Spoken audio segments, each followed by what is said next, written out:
Notre Dieu, notre Père, nous voulons rendre grâce à toi ce soir encore une fois pour la fidélité dont tu nous fais montre, Seigneur.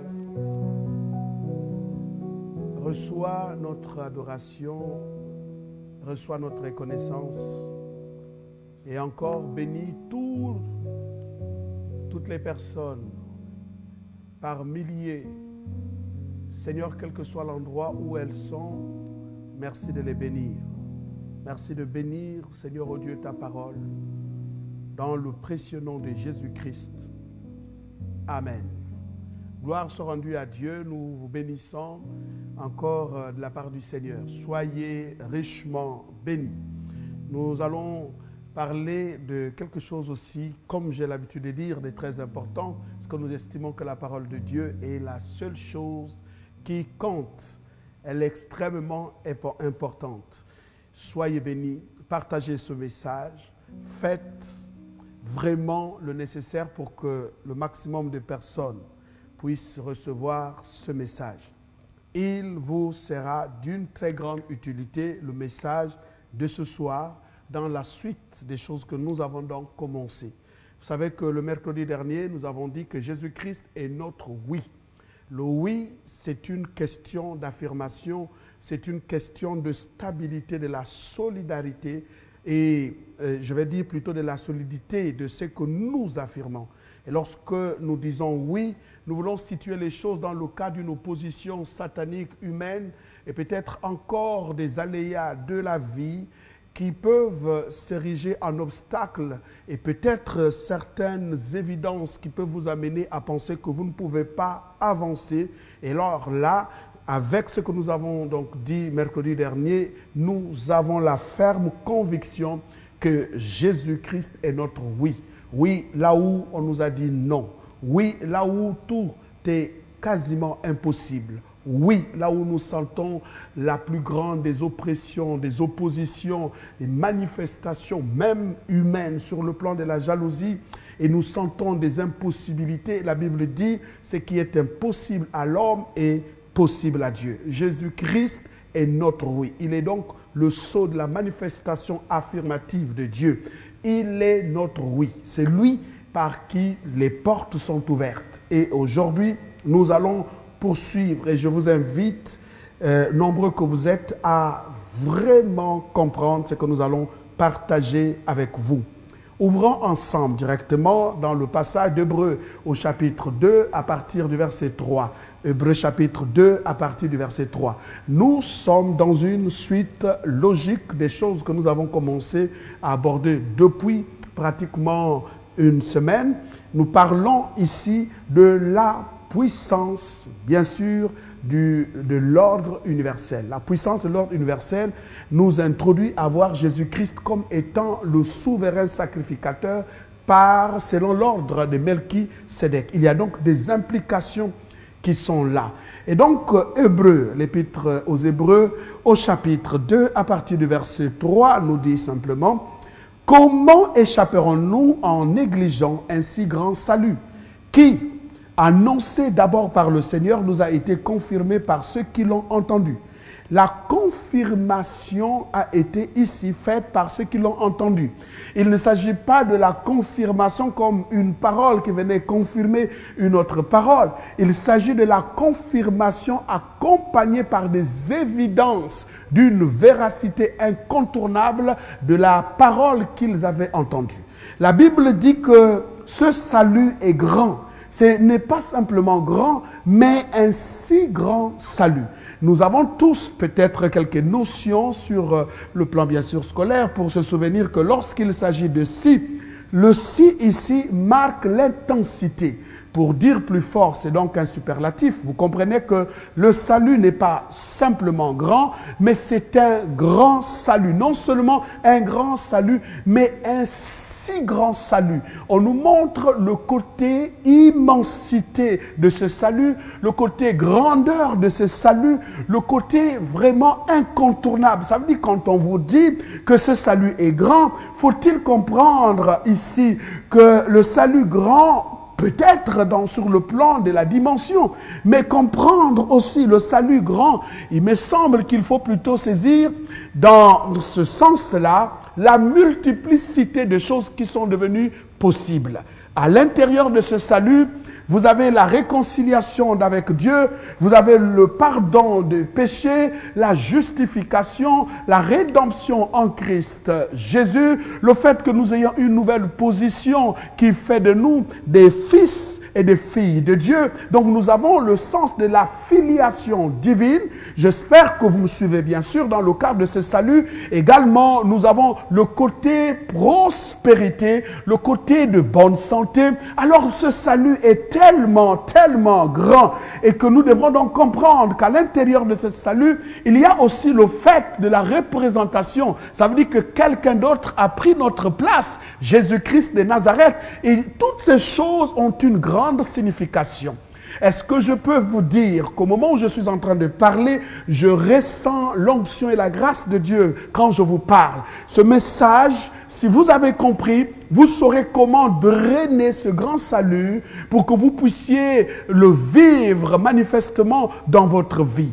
Donc c'est un grand salut et il faut donc aller chercher dans ce grand salut quelles sont les choses qui ont été rendues disponibles maintenant à ce qui nous concerne, nous qui sommes devenus bénéficiaires de ce salut par la foi que nous avons eue en Christ, étant donné que nous avons été sauvés par grâce au moyen de la foi en Jésus-Christ. Nous venons là affirmer ou encore confirmer que nous sommes devenus héritiers des promesses de Dieu. Les promesses que Dieu a faites à Abraham, nous sommes aussi devenus co-héritiers de ces promesses. Alors, donc c'est un grand salut. C'est un grand salut. Je vais dire à quelqu'un, il est important pour toi, quand tu lis ce texte-là, de savoir qu'à l'intérieur, Dieu a pensé à la délivrance. À l'intérieur, Dieu a pensé à te faire échapper aux manœuvres du diable. Le salut étant grand, il a pensé à ta santé, il a pensé à ton succès, il a pensé à ta réussite, il a pensé à ton élévation, il a pensé à tout. Il a même pensé aux choses à venir. Donc, l'épître aux Hébreux nous rappelle qu'il s'agit de la puissance du siècle à venir que quelques-uns ont déjà goûté dans ce siècle présent. Donc, le salut étant grand, il est donc pour nous important de pouvoir aller vérifier à l'intérieur de ce salut des choses qui sont à notre portée. Comment échapperons-nous? Dit la Bible, en négligeant. Or, le vrai problème des chrétiens, c'est la négligence du salut. Vous savez, le mercredi, je rappelais, je ne suis pas contre qu'on puisse faire un certain nombre de choses relatives à la délivrance, relatives au brisement des faux héritages, à toutes ces choses. C'est très bien, il faut le faire. Il faut briser la malédiction. Il faut, mais vous ne pouvez pas seulement détruire, ça fait bien de détruire toutes ces choses-là, mais si vous détruisez et que vous ne construisez pas, vous ne faites rien. Parce que, en fait, la plupart des temps, les Africains détruisent, mais ils ne construisent pas. Je suis donc venu vous proposer, en parlant ce soir de quelque chose de très important, j'ai donc ici envie d'inviter les uns les autres à comprendre profondément ce texte. Et je veux parler de la révolution du salut. La révolution du salut. Ce texte nous amène à comprendre que le chrétien doit entrer dans la révolution. La révolution, permettez-moi de donner quelques définitions. La révolution, c'est un changement brusque et violent dans la structure politique, sociale, économique d'un peuple ou alors d'une société qui se produit dans un élan de transformation pour prendre le contrôle d'une situation qui échappait.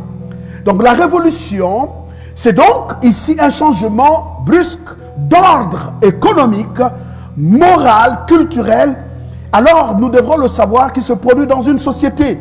Dans ce cadre, dans le cadre de la religion, c'est donc un changement produit par un choc d'une vérité qui était autrefois insaisissable. Donc la révolution, c'est donc un choc au niveau des mentalités. Un chrétien qui n'est pas choqué par la vérité ne pourra pas changer sa situation.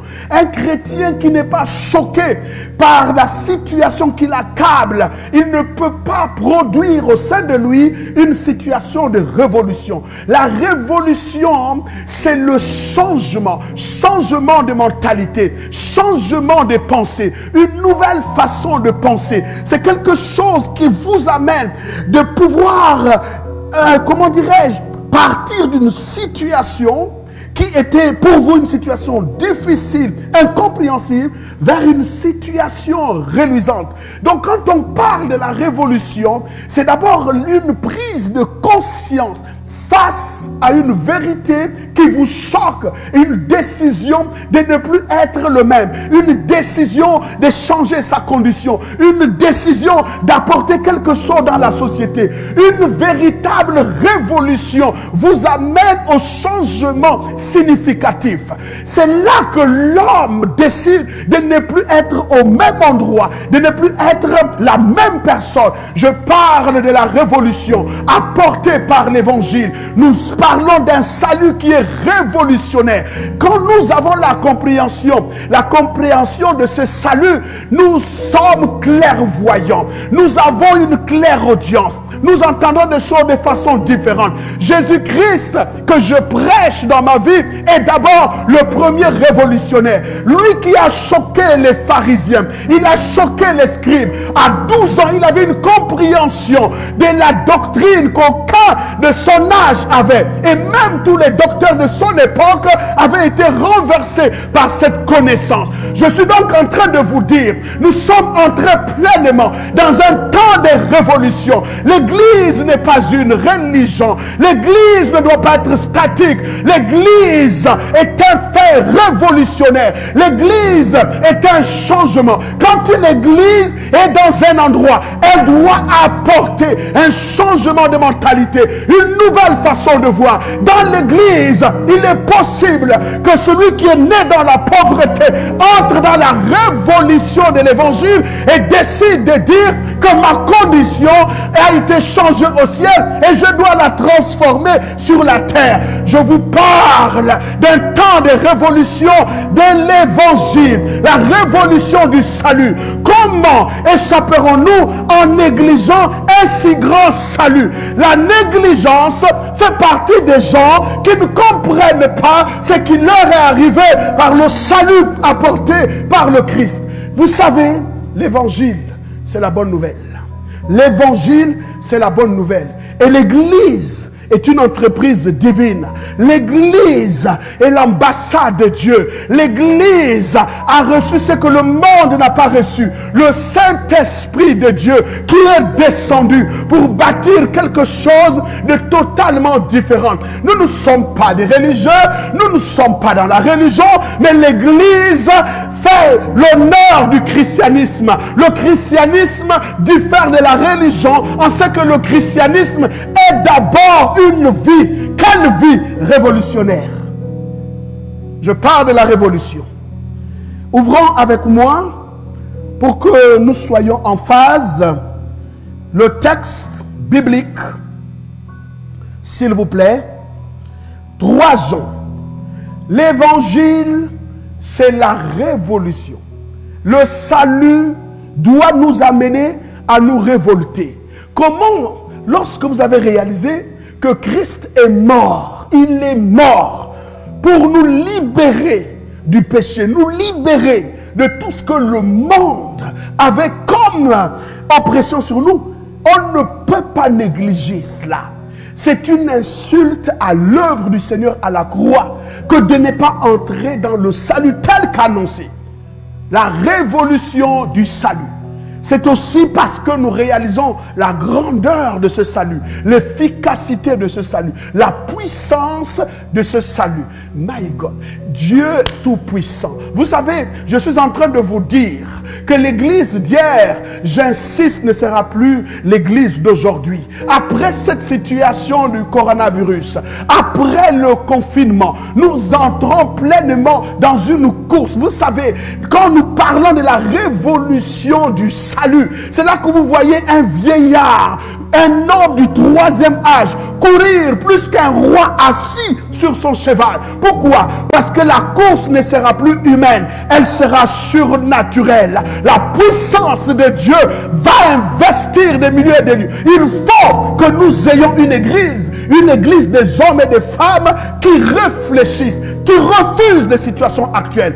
On nous a prêché des religions, uniquement cela. Et nous avons eu des gens dans l'église qui n'ont aucun sens de l'honneur, qui n'ont aucun sens de la transformation. Je suis donc en train de dire que je vous parle d'une église que le Seigneur a relâchée, une église de révolutionnaires, des hommes et des femmes qui vont occuper des secteurs pour révolutionner ces secteurs. Nous aurons dans des temps qui vont arriver sans forcer des multimilliardaires. Ce que je vous dis, vous pouvez le noter, c'est vrai. Dans le monde entier, Dieu est en train de secouer les nations. Maintenant, c'est l'heure de la révolution. C'est l'heure d'abord de la révolution cognitive. La connaissance du plus grand nombre augmentera. C'est la révolution. L'église, écoutez-moi, vous qui me suivez, nous sommes dans un temps où l'onction de Dieu a été relâchée. Prenez l'initiative, comprenez l'évangile, révoltez-vous, entrez dans ce que Dieu a décidé pour vous. Vous savez, 3 Jean, la Bible dit bien-aimé. L'expression bien-aimé, ça veut dire hautement privilégié. Or, il s'agit ici de nous. Nous sommes les bien-aimés du Seigneur. Et la Bible dit, bien-aimé, je souhaite que tu prospères. Le mot prospérité, c'est le même mot pour parler du salut, pour parler de succès, pour parler de l'épanouissement. Le mot prospérité, c'est aussi le mot béni. Le mot prospérité, c'est le mot aussi influence, impact. Donc, bien-aimé, je souhaite que tu aies l'impact à tous égards. Le mot tous égards, ça veut dire dans tous les domaines qui puissent exister. Domaine sanitaire, domaine spirituel, domaine physique. Dans tous les domaines de la vie, il faut que tu prospères, que tu aies de l'impact, que tu croisses. C'est ça le mot, prospérer. Prospérer veut dire croître à tous égards. Être béni en toutes choses. Avancer sans être arrêté. Je dis avancer sans être arrêté. Et c'est ça l'église. L'église que Dieu veut, ce n'est pas l'église remplie de victimes. Non, nous passons de la victimisation à la conquête. Nous ne sommes pas des victimes, mais nous sommes des acteurs. Les acteurs qui sont conduits par la puissance de Dieu. Nous avons un sens dans cette société. Il dit, je souhaite que tu prospères à tous égards et sois. Il n'a pas dit, il dit sois, c'est un impératif. Il dit sois en bonne santé comme prospère l'état de ton âme. Alléluia. Il dit l'état de ton âme. À partir du moment où quelqu'un dit j'ai la foi, quelqu'un dit je manifeste l'amour pour Dieu, c'est son âme qui est en train de prospérer. Donc si ton âme prospère, ce sont les signaux qui te montrent déjà que le salut est déjà plus ou moins actif. Donc il faut l'activer dans tous les secteurs de ta vie. Dans tous les secteurs de ta vie. Vous savez, j'entends des prédications, j'entends des choses se dire, mais nous ne sommes pas là pour dire des choses qui n'ont rien à voir avec le principe, bien sûr, de la visée prophétique de Dieu. Non, il faut que nous puissions, il faut que nous menions l'Église à comprendre qu'est-ce que Dieu veut absolument pour elle. Jésus dit, je ne fais rien. Ce que je fais, c'est ce que je vois mon Père faire. Il dit, mon Père travaille encore. Ça veut dire que Jésus faisait en fonction de ce que le Père faisait dans les cieux.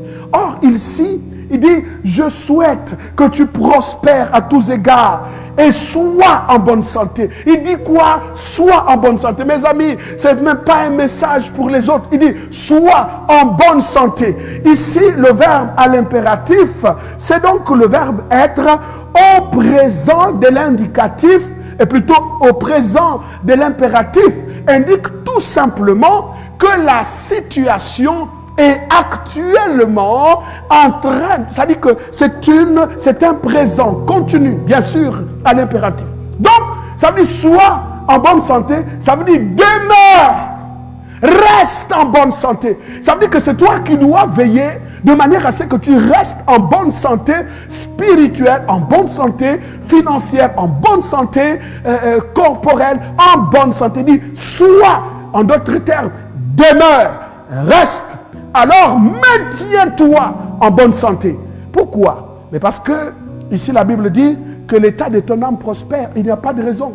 Si l'état de ton âme prospère, il n'y a pas de raison pour toi de ne pas prospérer. Qu'est-ce qui peut faire en sorte que le grand salut annoncé n'ait pas de l'impact, mais simplement parce que les chrétiens, les croyants n'accordent pas une importance capitale aux promesses faites par Dieu. Ça, c'est le plus gros handicap. Parce que en tout temps, Dieu annonce quelque chose. Il déclare quelque chose, alors il reste, en fait, il est donc de notre devoir, sur la base de ce que Dieu a dit. Dieu nous accompagne en rapport avec sa parole. Lorsqu'il a dit aux enfants d'Israël, prenez le pays, il dit, je vous ai déjà donné le pays. Mais quand Dieu dit, je vous ai donné le pays, ils n'étaient pas encore en possession du pays. Mais pourtant, le pays que Dieu leur avait donné déjà a été donné avant même qu'ils ne soient en possession de ce pays. Donc vous comprenez que quand Dieu nous dit quelque chose, c'est que le ciel nous a déjà dit oui. C'est que tout ce que Dieu a dit, le ciel sait que c'est vrai. Mais il est donc de notre responsabilité de pouvoir posséder. Ça veut dire qu'il faut entrer dans ce que Dieu a dit. Parce que quand il a dit aux enfants d'Israël, voici le pays que j'ai juré de vous donner. J'ai juré de vous donner. Le pays que j'ai juré de donner à vos pères. Donc j'ai juré à vos pères que je vous donnerai ce pays à vous et à votre postérité. Alors c'est cette postérité-là qui devrait aller prendre le pays. Pendant qu'ils étaient sur le point de prendre le pays, ils ont hésité.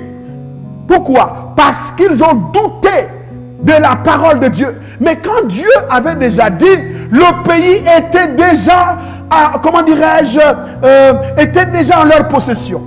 Ils le possédaient spirituellement. Donc tout était favorable. Il était juste question d'entrer dans le pays et puis de commencer à faire la guerre à ceux qui étaient les occupants de cette époque. Mais ils ont dit non, non, non, ils vont nous tuer. Et Dieu, qu'est-ce qu'il a fait? Ok, puisque vous avez dit qu'on va vous tuer, eh bien, on va vous tuer, vous allez mourir. C'est ce que vous-même vous avez dit. Alors, donc, quand Dieu dit, sois en bonne santé, il est donc important pour toi de savoir que tu dois te maintenir en bonne santé. Quand le diable essaye de t'envoyer les missiles, maintiens-toi en bonne santé. Confesse les paroles de la bonne santé. Regarde la bonne santé.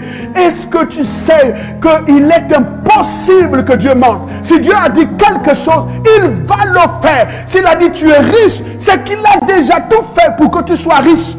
Maintenant, il faut que tu saches que ce que Dieu a dit, il faut que moi-même, je croie en cela et que je me mette en fait dans les, comment est-ce qu'on appelle, dans les conditions. Quand je parle des conditions, c'est que je dois me lever, je dois commencer à faire quelque chose, je dois confesser cette parole, je dois croire et je dois être exactement ce que la parole dit.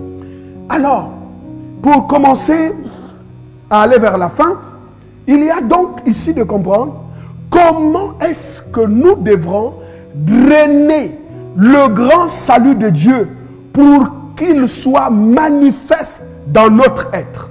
La première chose, vous devrez savoir que quand Dieu nous a sauvés, quand nous avons accepté Jésus comme Seigneur et Sauveur personnel, la première partie de notre être qui est entrée dans le salut, plein salut, c'est notre esprit. 1 Thessaloniciens chapitre 5, verset 23. On va aller un peu vite. parce que nous n'avons pas assez de temps. 1 Thessaloniciens nous dit ceci. Que le Dieu de paix vous sanctifie, c'est-à-dire vous bénisse. Le mot sanctifier, c'est aussi mettre à part, vous rendre saint et vous bénisse. Qu'il vous sanctifie lui-même tout entier et que tout votre être, l'esprit, l'âme et le corps soient conservés irréprochables. Par là, nous savons qu'il y a la sanctification du corps, la sanctification de l'âme, la sanctification de l'esprit.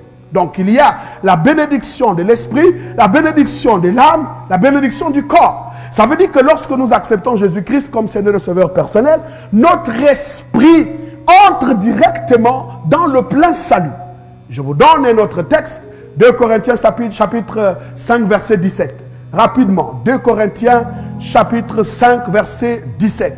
La révolution du salut. Il faut qu'on arrête de dire des choses qui n'ont rien à voir avec l'évangile dans les églises. L'église n'est pas un endroit où on vient enseigner le développement personnel. Non, l'église est un endroit où il faut enseigner l'évangile. Ce n'est pas un endroit où on vient encore rappeler la loi aux gens. Non, il faut dire aux gens la vérité sur le salut.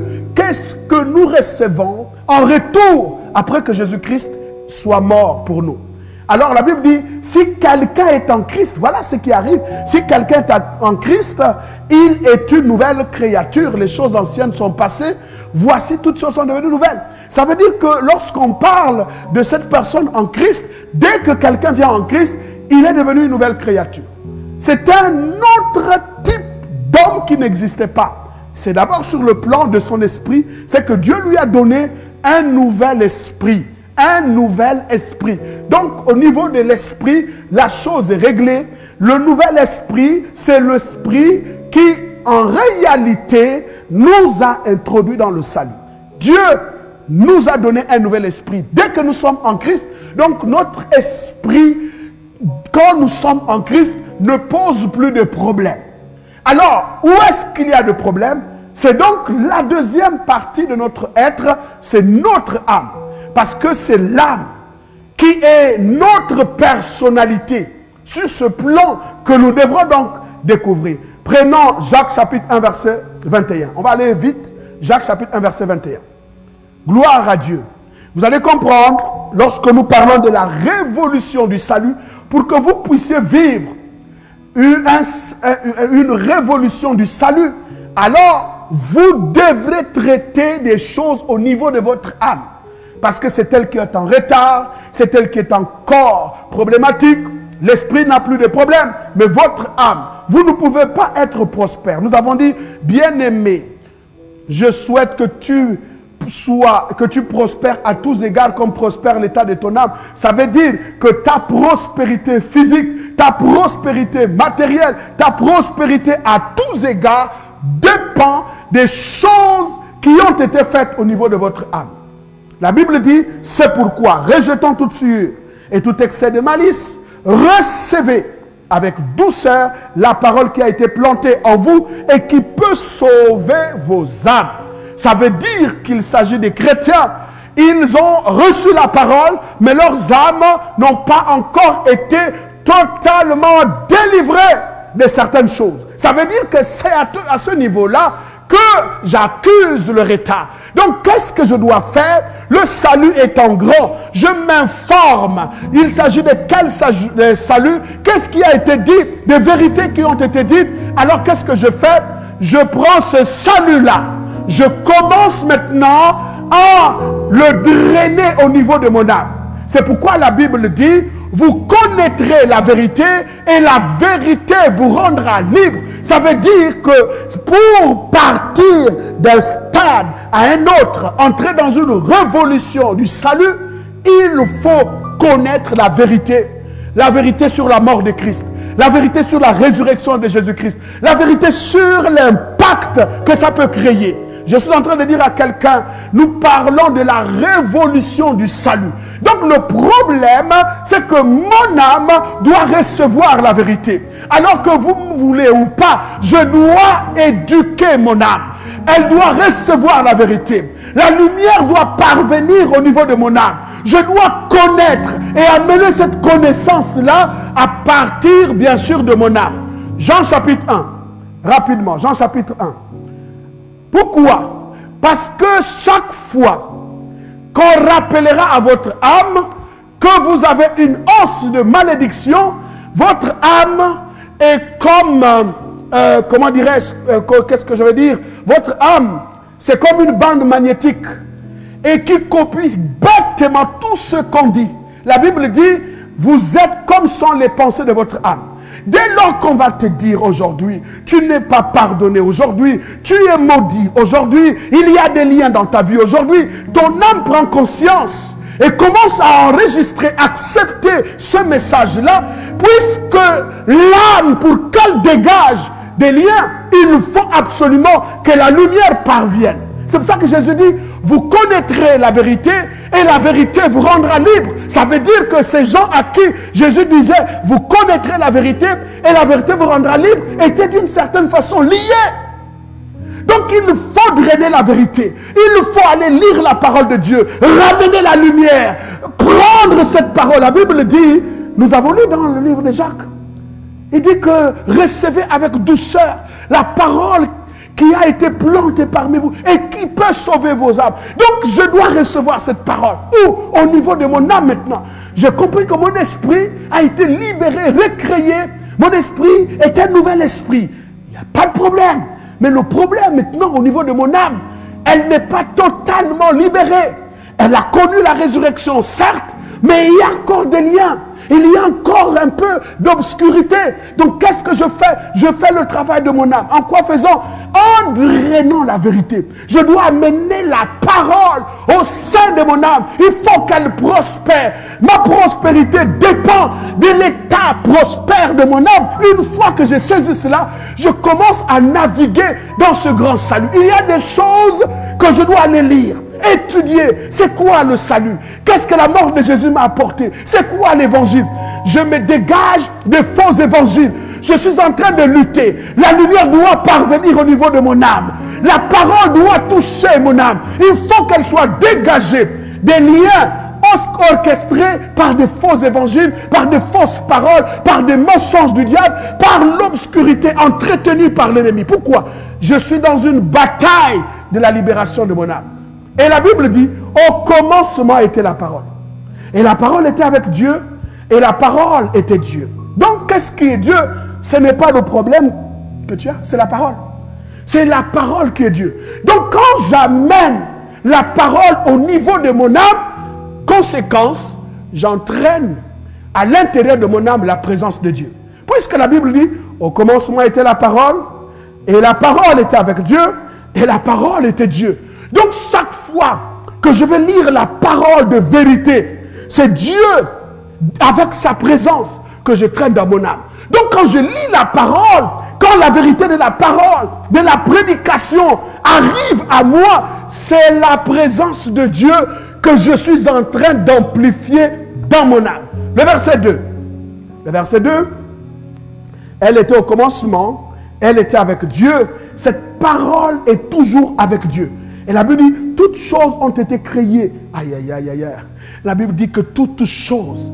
Mes amis, vous voulez créer une prospérité, vous voulez créer votre victoire, vous voulez créer des choses nouvelles, eh bien, il faut amener la parole. Parce que quand la parole est introduite au niveau de ton âme, elle commence à créer. Je suis en train de dire à quelqu'un, est-ce que tu sais que toutes les richesses sont enfouies dans la parole de Dieu? Lorsqu'elle arrive au sein de ton âme, elle commence à créer. Elle crée un environnement, un nouvel environnement. Elle crée un homme qui est différent des autres. Elle crée une mentalité nouvelle. Elle crée une intelligence renouvelée. Elle crée en toi des choses de Dieu qui n'existaient pas avant. Pourquoi? Parce que la Bible dit, toutes choses ont été créées par elle. Ça veut dire que si toutes choses ont été créées par elle, j'amène la parole dans mon âme. Je commence à créer dans le principe de l'imagination. La Bible est claire. Elle dit que Dieu peut nous donné au-delà de ce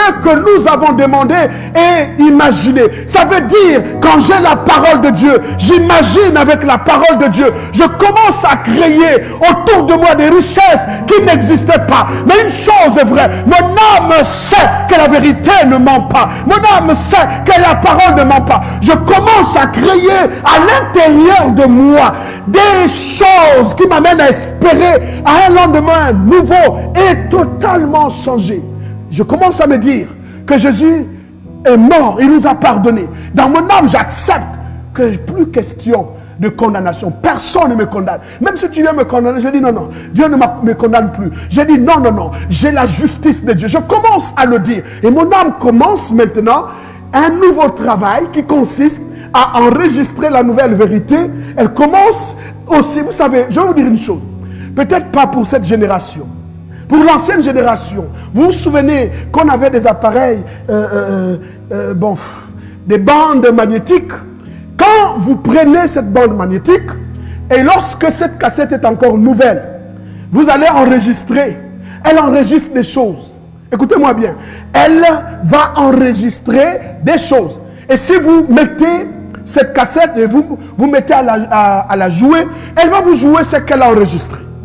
Maintenant, vous savez aussi, la même cassette, quand vous mettez et vous appuyez pour enregistrer de nouvelles choses, les anciennes choses-là commencent à être effacées pour renouveler. Maintenant, ce qui existait n'existe plus. Vous avez maintenant de nouvelles choses qui existent maintenant. Il en est de même pour le salut, la parole de Dieu. Des choses anciennes qui existaient, vous pouvez les effacer en enregistrant de nouvelles vérités de l'évangile à l'intérieur de votre âme. Le jour que vous allez appuyer play, Satan sera étonné des paroles que vous allez lui faire sortir. Maintenant, pour vous, c'est une nouvelle personne. Satan va se rendre compte que ce qu'il avait semé avant n'existe plus. Et la Bible dit, rien de ce qui a été fait n'a été fait sans elle. Regardez le verset suivant. Le verset suivant nous dit, Alléluia. Rebosaka. Il dit, elle était la vie et la vie était la lumière du monde. Vous savez, lorsque tu amènes la parole, tu draines le salut. Les vérités de l'évangile dans ton âme, c'est la vie que tu entraînes et c'est la lumière du monde. Et vous savez que la Bible dit que le diable ne se tient pas dans la lumière. Parce que la lumière, c'est la vérité. Le diable ne peut pas se tenir là où il y a la vérité. Il ne peut pas, il est le prince des ténèbres. Le diable est le prince des ténèbres. Il est le prince des ténèbres. Donc, pour chasser le prince des ténèbres, il faut amener la lumière. Et comment amener la lumière? Eh bien, il faut absolument la parole. Quand vous avez la parole, c'est une question de lumière. C'est une question de lumière. La révolution, c'est que je suis en train de penser autrement. Ma façon de penser change. Ma façon de concevoir l'Église change. Ma façon de concevoir la parole de Dieu change. Je considère que les choses au sein de moi commencent à changer. Pendant que je suis en train de changer, alors mon impact devient grand dans l'environnement. Vous savez, je suis d'accord de vous dire que si l'Église d'hier a été malmenée, il n'en sera pas ainsi pour l'Église d'aujourd'hui. Parce que je vous dis ce que je vous dis est la vérité. Je termine avec le verset 5. Voici c'est que le verset 5 que je vais lire un autre chapitre. La Bible dit, la lumière luit dans les ténèbres. Elle luit où? Dans les ténèbres. Vous voulez avoir la lumière, même s'il y a des ténèbres. Mes amis, vous avez besoin juste de la lumière. Vous savez, je ne suis pas contre qu'il y ait des cultes, on parle des démons, briser, tout ça, chasser les démons. Vous savez bien que je suis de ce point de vue, d'accord, je l'ai fait et je le ferai toujours. Mais j'ai compris que souvent la victoire de ceux-là est une courte victoire.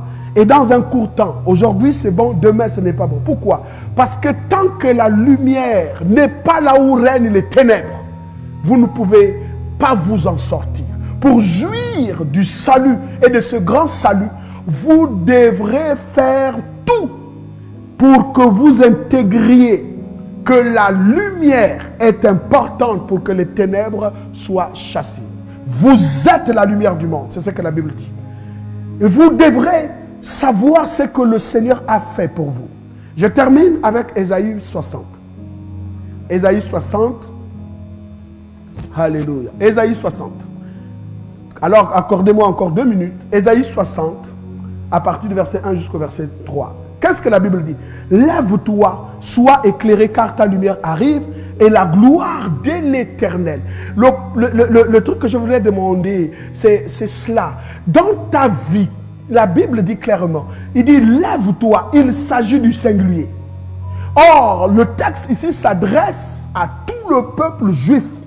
Peut-être, on va dire, le texte s'adresse au peuple juif, mais en même temps, le texte est individualiste. Ça veut dire qu'il s'adresse à chaque individu de la somme des personnes constituantes le peuple juif.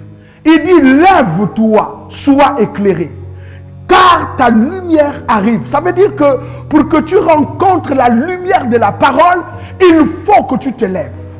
Commence à briller. Commence à briller. Lève-toi. Vous savez, si tu ne te lèves pas, la situation ne va pas non plus changer. Si tu es malade, lève-toi. Commence à penser à la parole de guérison. La Bible dit les meurtrissures par lesquelles nous sommes guéris. Au départ, ça va être difficile. Mais avec le temps, tu vas te rendre compte que pendant que tu es en train de te lever, alors ta lumière commence à venir. Ta lumière commence à te rencontrer. Au départ, ça va être difficile. Tu peux trébucher. Mais Dieu qui a dit, lève-toi. Pendant que tu te lèves, ta lumière va t'identifier et te localiser. Alors que la lumière va te localiser. Je n'ai pas dit que le prophète va te localiser. Non, je dis ta lumière va te localiser. Mais dans quelles conditions le prophète Ésaïe dit? Il dit, et la gloire de l'Éternel s'élève. Donc nous voulons voir la gloire de l'Éternel en Afrique, et bien que les Africains se lèvent. Tu veux voir la gloire de l'Éternel dans ta famille, mais il y a quelqu'un qui doit se lever. Tu veux voir la gloire de l'Éternel dans tes affaires, tu dois te lever. Comment se lever? C'est que moi je refuse cette situation. Je sais que je suis encore loin de ce que la Bible dit, mais spirituellement Dieu m'a donné le contrôle. Je commence à me lever. Je commence à proclamer, le diable, tu n'es qu'un menteur. Alors j'amène la lumière parce que lui, il est le prince des ténèbres. Je dois éclairer parce que les ténèbres, c'est la zone d'activité de Satan. Si j'amène la lumière, il va disparaître. Alors qu'est-ce que je fais? Je proclame. La parole de Dieu est la lumière. En elle, il y a été la lumière et la lumière était la vie. Alors je commence à déclarer cette lumière dans les ténèbres. Je ne vois encore rien. Mais une chose qui est vraie, c'est que la lumière commence à se lever. Comme l'étoile brillante du matin qui se lève petit à petit pour éclairer l'environnement. Bientôt, la gloire de l'Éternel va commencer à se lever sur moi. Et la Bible dit dans la suite, regardez le verset 2. Le verset 2 dit ceci. Il dit, voici les ténèbres couvrent la terre. L'obscurité les peuples. Mais marque ici l'opposition. Sur toi, l'Éternel se lève. Sur toi, la gloire apparaît. Oh Afrique, écoute-moi bien. S'il y a l'obscurité sur tout le continent, tu as des fils qui seront des porteurs de lumière, des porteurs de flambeaux. Est-ce que je peux bénir une femme pour dire, non, la situation dans ta famille n'est pas scellée. Elle ne restera pas comme ça. Pourquoi? Parce que l'intercession que tu mènes, bientôt la lumière de Dieu va commencer à éclairer toute la famille. Je vais dire à quelqu'un, cette maladie va partir, cette situation va changer.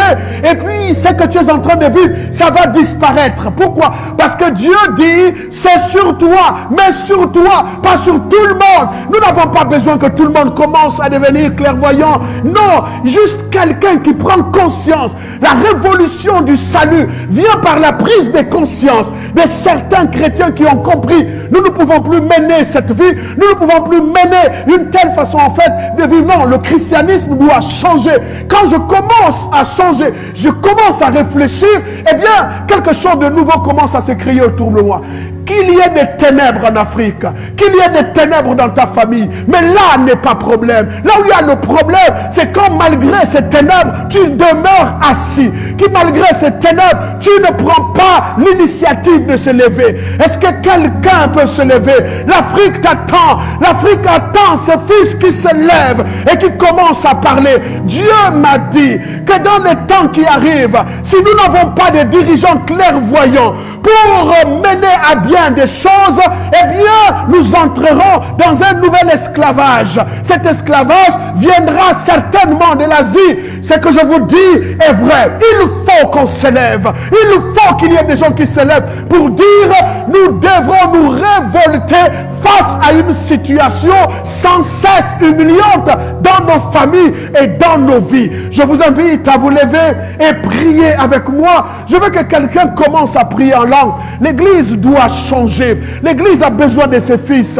Cette famille dans laquelle Dieu t'a posté, il t'a placé comme une sémence. Tu dois germer, prospère à tous égards. C'est un appel à une révolution du salut, à comprendre la chose pour laquelle Jésus-Christ est mort pour toi. Nous sommes donc arrivés à un temps où l'église seule est capable de des choses qu'elle n'avait jamais imaginées. Nous sommes arrivés à un temps où les véritables prophètes ne sont pas ceux qui viendront dire aux gens, voici ceci, voici cela, mais ce sont des prophètes qui donneront la direction à tout un peuple pour atteindre un objectif. Dieu est à l'œuvre et cherche de tout temps des hommes qui se mettent à la brèche, non seulement pour intercéder, mais aussi pour prendre position en fonction de ses promesses. Nous y sommes maintenant. Jésus disait, l'heure vient, elle est déjà là. Je t'annonce que cette heure est déjà là. Écoute-moi bien, mon pays émergera avec des hommes et des femmes ayant compris le principe de la révolution du salut, qui pourront faire en sorte que ce salut soit diffusé dans tous les secteurs et nous vivrons des temps merveilleux. Est-ce que tu peux te lever avec moi et commence à prier? Hey, élève ta voix, dis avec moi, je veux une révolution de mentalité, une nouvelle façon de comprendre, une nouvelle façon de servir, une nouvelle façon de me présenter.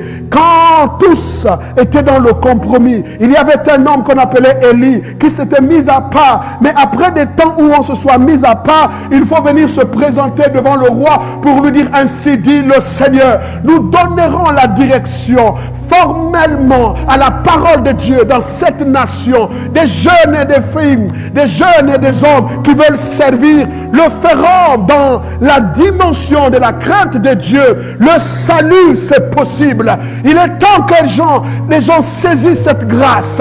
Je veux que tu pries. Dis, Seigneur, me voici. Je suis le David de ma famille. Je suis le Joseph de ma famille. Je suis le Daniel de la nation d'Israël.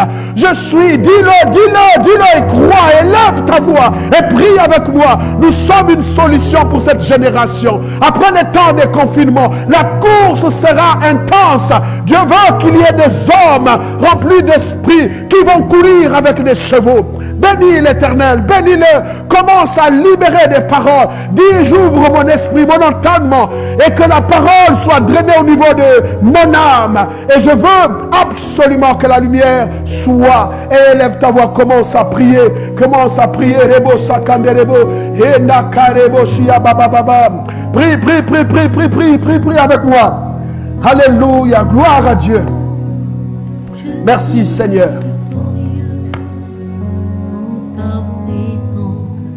Gloire à Dieu.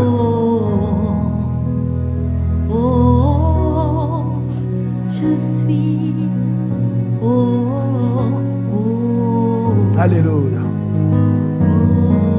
Merci Seigneur. Je suis victorieux dans ta présence.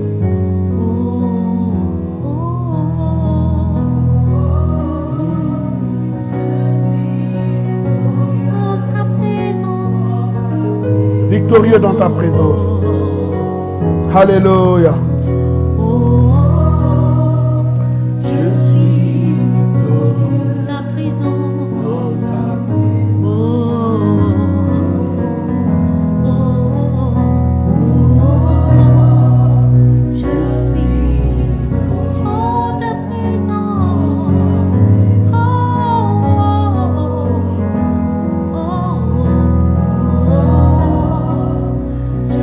suis victorieux dans ta présence.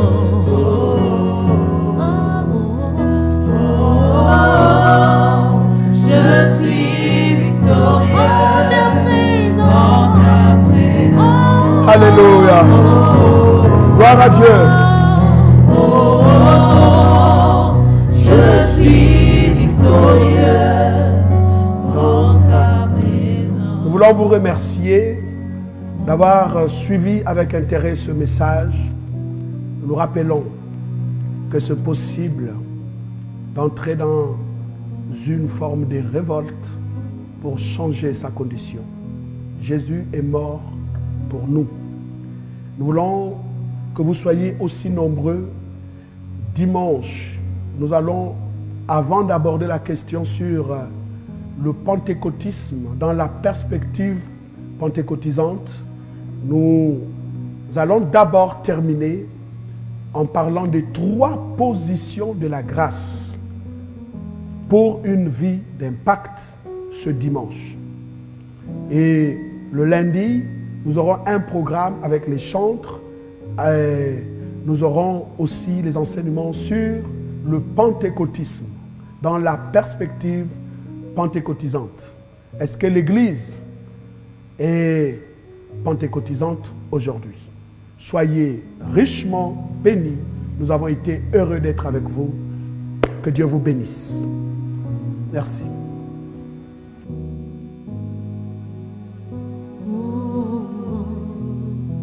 Le programme des réunions de la semaine est le suivant. Mercredi 16h, culte d'enseignement. Vendredi 16h, culte de prière. Dimanche 9h, culte dominical. Pour participer à nos cultes, vous pouvez vous connecter sur nos plateformes Facebook Bethany Port-Gentil et Révérend Xavier Richard Ngumba officiel et sur YouTube Betopop TV. Une permanence est assurée à l'église centrale 6 au château tous les jours de la semaine par nos pasteurs. Vous pouvez vous y rendre en cas de besoin de prière ou d'assistance spirituelle.